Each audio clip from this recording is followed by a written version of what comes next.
নবী করিম সাল্লাল্লাহু আলাইহি ওয়াসাল্লাম বলছেন, বনি ইসরাইলের 3 জন লোক একবার রওনা হয়েছিল কোথাও যাওয়ার পথে।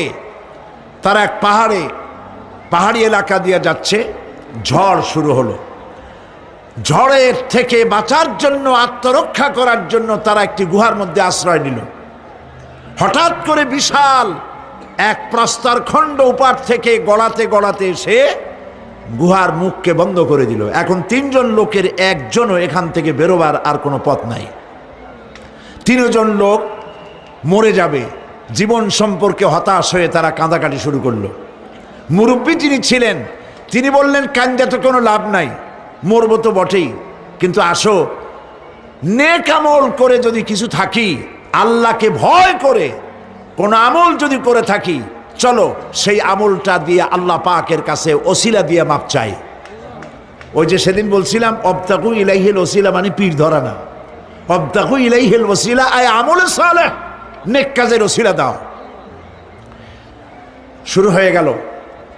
একজন বলল, রব্বুল আলামিন তুমি জানো আমার একটা কৃতদাস ছিল, আমাকে না বলে সে পালিয়ে গেল, আর ফেরে না, বছরের পর বছর চলে যায়।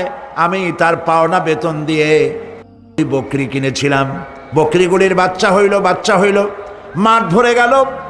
অনেক বছর পর ওই কৃতদাস যখন আমার কাছে ফিরে এলো, আমি তাকে বললাম, আল্লাহর বান্দা, এই মাঠ ভরা যত ছাগল দেখতে পাও সব তোমার নিয়ে বাড়ি চলে যাও। সে বলল, মালিক আপনি কি আমার সাথে তামসা করছেন?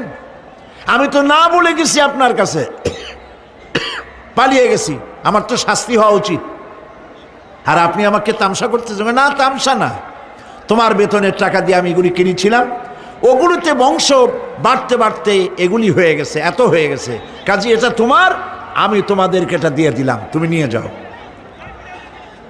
লোকটি